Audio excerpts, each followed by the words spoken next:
bigat na sa buhay, meron siyang pwedeng gawin. Ayaw niyang gawin. Why? Eh, doon siya maligaya eh. Kita mo, ang dali sabihin eh. Kaya lang nandadamay.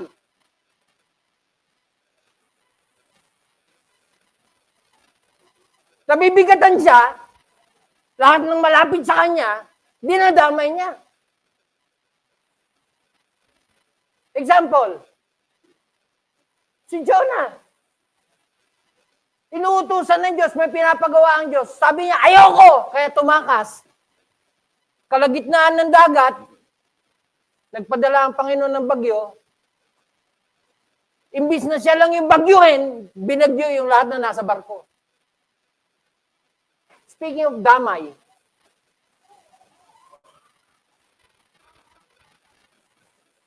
are you following me? Oh, don't miss this kasi papunta ako dun sa control eh.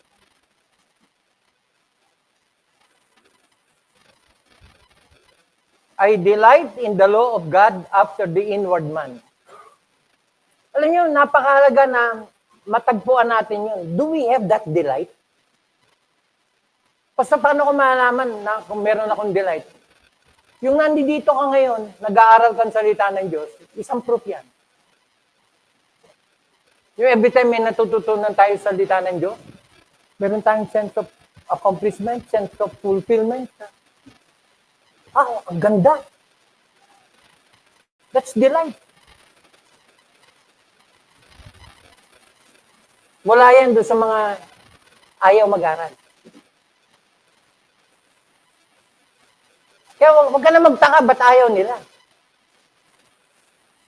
Pero for as long as nandun yung delight, kapatid, may pag-asa ka.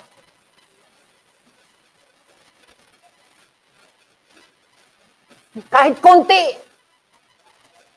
yung natututo ka, na-absorb mo, to the point na sa sobrang na-bless ka, susundin mo, kasi yung delight, hindi lang na natatapos yun sa nagustuhan mo. Hindi. Sa sobrang napamahal sa iyo yung natutunan mo, ayaw mong bitawan. Bagkus, yun yung gusto mong gawin. I delight in the law of God. Pansinin nyo, it's not the flesh that delights. Ano sabi doon sa verse 22? After the inward man. That's the spirit. Kaya hindi pwedeng unsaved to eh. Christian to. Bakit? Kasi na-regenerate eh. Yung inward man dyan, yan yung spirit na binuhay ng banal na spirito. Kaya hindi nakapagtataka, he delights.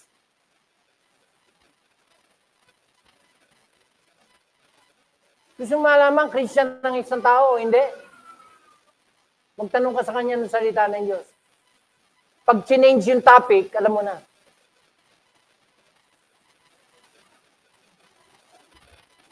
May senior kang salita ng Diyos na naging pagpapala sa'yo. Praise God, dito. Kumusta nung buhay? Saan ka ba ngayon nagtatrabaho? Before you know it, wala ka na sa topic. Pero ba't ikaw nag-share ka ng salita ng Diyos? You delight. What? So, the word delight is the word sunedomai. Isang proof na Christian ka talaga is you delight in the Word of God. And the word sunedomai means to rejoice with oneself. To rejoice with oneself. Kaya ako, excited ako every time may mapupulot ako, may mapipiga ako sa mga naging pag-aaral ko. Excited ako ma-share agad. Excited ako na maipasa. Kumbaga sa pagkain, dahil nasarapan ka, gusto mo matikman ang lahat. I delight. O, tignan niyo yung struggle, ha? Kung sa verse 22 may delight, sa verse 23 may warfare. Look at verse 23. But I see another law in my members. Kung yung delighting is after the inward man, the warfare is on the flesh. I see another law in my members warring against the law of my mind. O, tingnan nyo. Saan yung gera? Saan yung kaguluhan? Saan yung struggle? It's in the mind. Nagdi-delight ka, pero nanggugulo sa'yo. Huwag na. Anyway, maintindihan ka ng Diyos. Okay lang yan. Ginagawa naman niya ng lahat eh. Ikaw nga, paminsan-minsan lang eh. Pero pwede ba, dalasan mo? The word warring is the Greek word anti-stratenomai. Anti-stratenomai. Meaning, warfare. To destroy. To stratenomai. Figuratively, to attack, that is by implication to destroy, to war against.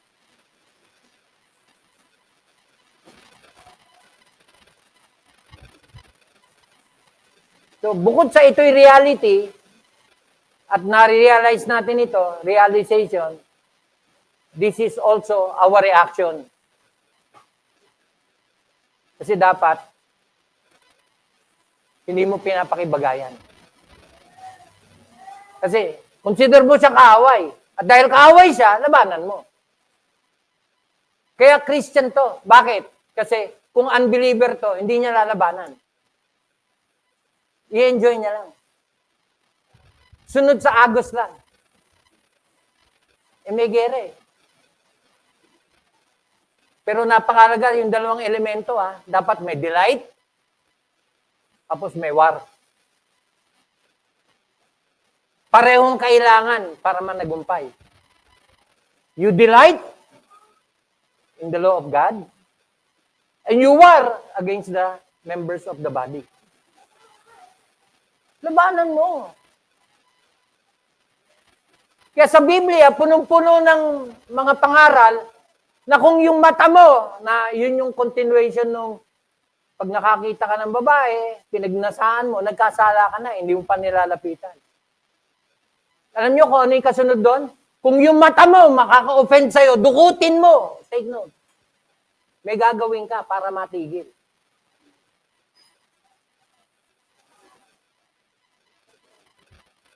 Hindi tayo pwedeng magpatuloy sa kasalanan na wala kang ginagawa.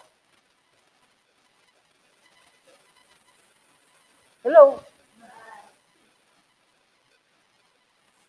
Kaya yung nakakita ka ng babae, nagandahan ka, pinagnasaan mo, sabi sa Biblia, nagkasala ka na ng adultery.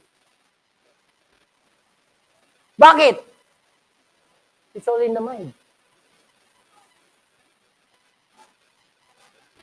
Iniisip mo pa lang, bumagsak ka na.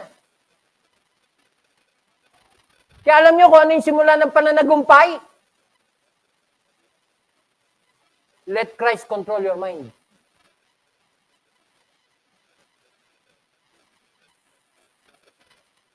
Anti-strateomai.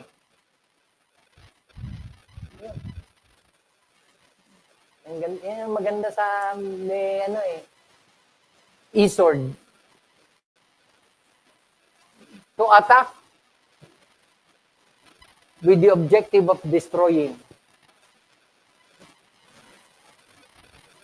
Kaya maraming magugulat balang araw.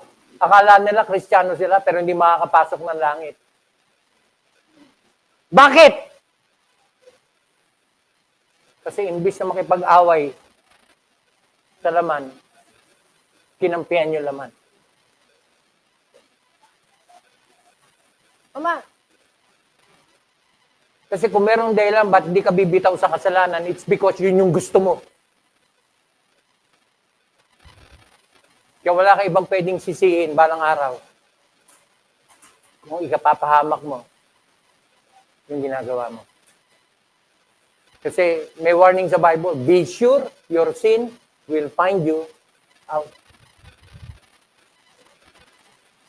Ngayong umaga, magkaroon tayo ng imaginary mirror sa harap natin at nakikita natin sarili natin. Baka meron tayong dapat na bitawang kasalanan. Baka meron tayong dapat na pagsisihan. Maling dapat itama. Karumihan na dapat linisin.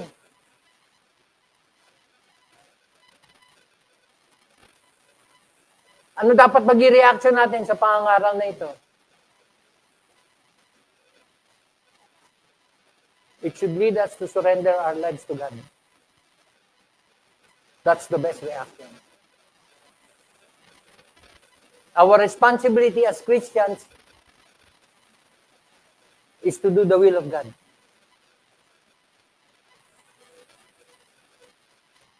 Not my will, but thine. The example of Christ is very clear. Kung susundin natin yon at gagawin natin yon, yun yung problema, Pastor, kasi yung gusto kong gawin, hindi ko magawa. Yun na nga eh. Kaya huwag kang magtiwala sa sarili mo. Lean not unto thine own understanding. In all thy ways, acknowledge Him. O, take note. Ando doon na, binibigyan na tayo ng idea. Kasi, punta natin Romans chapter 6. Romans chapter 6. Bago yung chapter 7, binigyan na tayo ng idea rito. What do we do then? Ano dapat maging reaction natin? May struggle pala. Hindi natin pwede pagkatiwalaan sarili natin. Yan yung hahatak sa atin pababa. Ano gagawin natin? Romans 6, look at verse 11.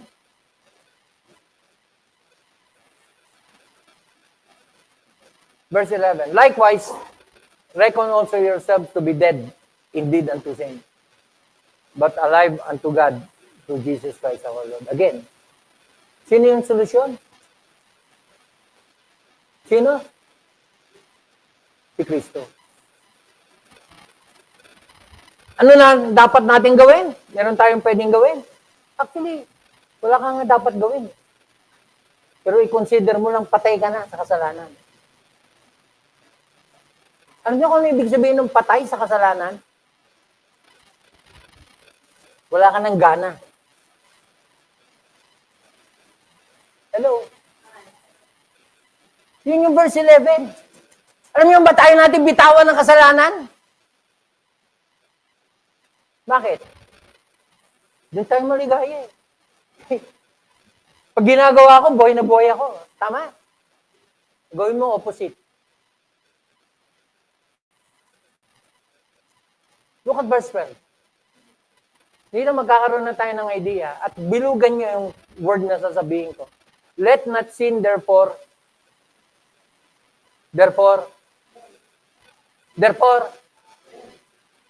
in your mortal body, that you should obey it in the last thereof.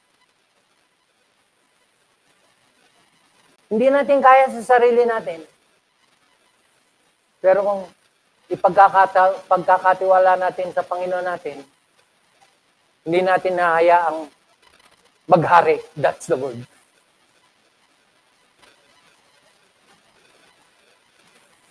Kasi tignan nyo ano ginagawa ng kasalanan? Indwelling, sabi sa Romans 7. It is residing. Hindi mo maiwasan yun na nakatira siya dyan kasi dyan ka pa rin nakatira eh. Hindi mo maiwasan yun. Pero we can prevent him from reigning. Yun. Huwag mong pabayaan maghari.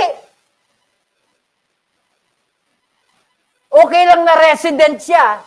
Huwag mong gawing president. Si David Jeremiah ko nakakopya yan. Don't make him president. Kaya, yun. Let not sin therefore reign in your mortal body. At magagawa natin yon kung i-consider natin patay na tayo ron.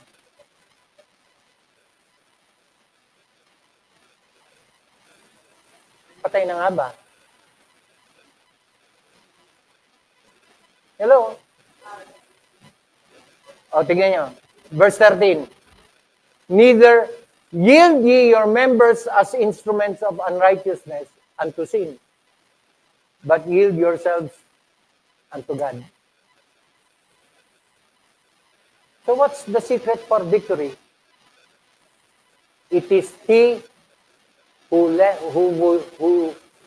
you let to control yourself. Sino yung pinagahari mo? Sino yung pinababayaan mong mag-reign sa'yo? So, reign, yield, tapos pansinin nyo, yield yourselves unto God as those that are alive from the dead, and your members as instruments of righteousness unto God. Paggamit ka sa Diyos. Huwag kang paggamit sa diablo. Huwag kang paggamit sa kasalanan. Magpagamit ka sa Diyos. Verse 14. For sin shall not have, bilugan nyo, dominion. So what's the secret? Control. Hindi mo makontrol sarili mo, pero ipakontrol mo doon sa pwedeng pag-control sa'yo. Are you following me? Pastor, paano yun? Alam nyo, yan yung isang bagay na matututunan natin habang sinusunod natin yun, natututunan natin. Magugulat ka na lang. Slowly but surely. May nababago, may umaayos, may gumaganda. And the more na gumaganda, the more na na-appreciate mo, the more na itutuloy mo. Nakaalpas ka na, dun sa pinanggalingan mo, hindi mo pa napapansin. Bakit? Kasi ang malaga, maligaya ka ngayon sa kinalalagyan mo. Tanong, maligaya ka ba sa kinalalagyan mo ngayon?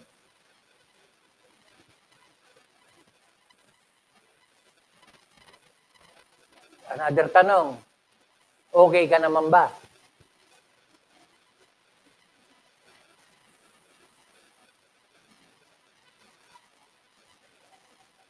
Alam niyo, mas gugustuhin kong matanggap yung response na, hindi nga, pastor eh. Alam mo kung bakit? Kasi totoo, nagpapakatotoo ka.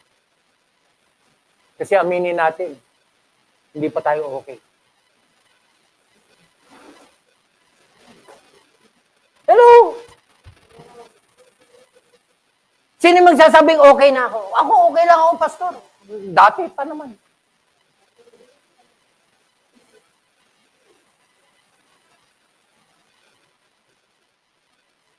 Yung isang pinakamadaling gawin sa sarili.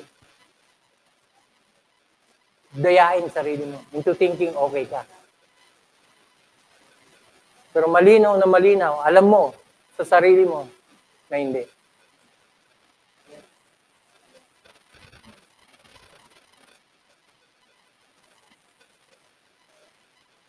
Sin shall not have dominion over you.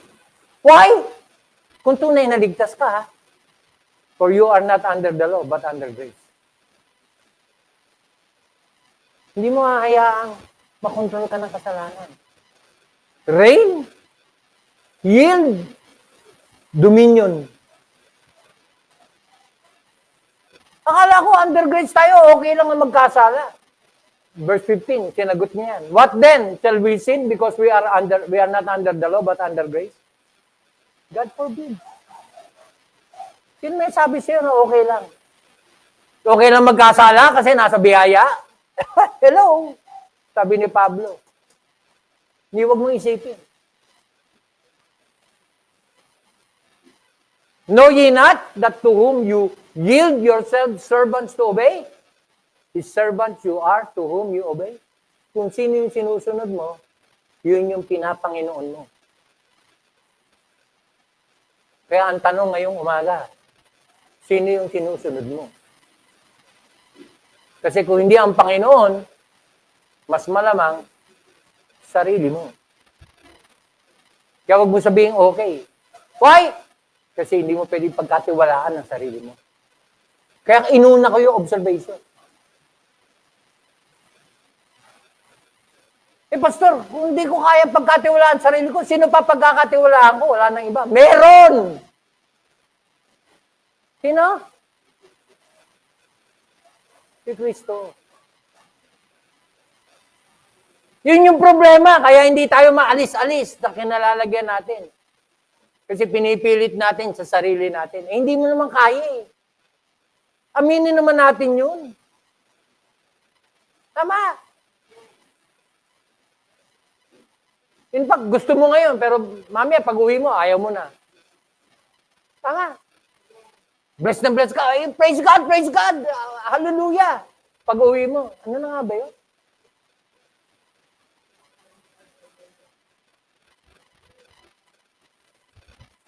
Hindi mo pwedeng pagkatiwalaan sa sarili mo. Kaya totoo sa atin yung pwede mong lukuhin ang sarili mo. Totoo yun. Yung magsasabi, okay lang ako. Hindi ka okay. Salita na nga ng Diyos na nagsasabi. Ayaw mo pa?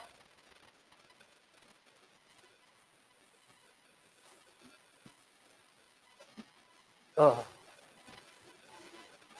Di tutulong ba sa atin? Meron. Ang Panginoon. Verse 16, know ye not that to whom you yield your servants to obey, his servants you are, to whom you obey, whether of sin unto death, or of obedience unto righteousness. Verse 17, but God be thanked that you were the servants of sin, you were past, but you have now obeyed from the heart. So, Christian ba to? Dating lingkod ng kasalanan, ngayon pinalaya ng katotohanan. Ano yung proof na nakalaya siya? Sinunod niya yung katuwiran. Yeah. You have obeyed. Again, saan? From the heart. It's a matter of the mind. That form of doctrine which is delivered you. Being then made free from sin, you became servants of righteousness. Ang ganda. Realizations, slash realities. Yung realization na nakapagbukas ng ating mga mata sa mga realidad ng buhay. Na itinulak tayo into the reactions, slash responsibilities.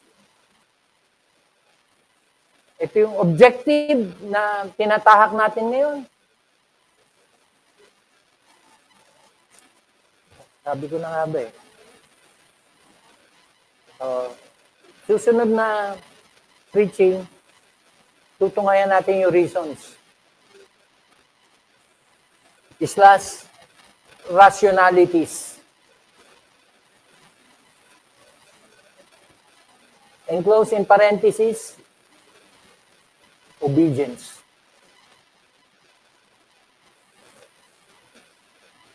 Hindi natin pwedeng pilitin ang laman na sumunod. Pero pwede tayong lumapit sa makakatulong sa atin. Na siya ang tutulong sa atin para makasunod. Huwag natin kalilimutan, magmula na maging Kristiyano tayo, binigyan tayo ng banal na spirito. Kaya mapapansin nyo, Romans chapter 8. Sino yung mga naligtas? Romans chapter 8. There is therefore now no condemnation to them who are in Christ Jesus. Kristiyano yun. Ano yung katangian nitong mga taong ito? Who walk not after the flesh, but after the Spirit. That's the secret.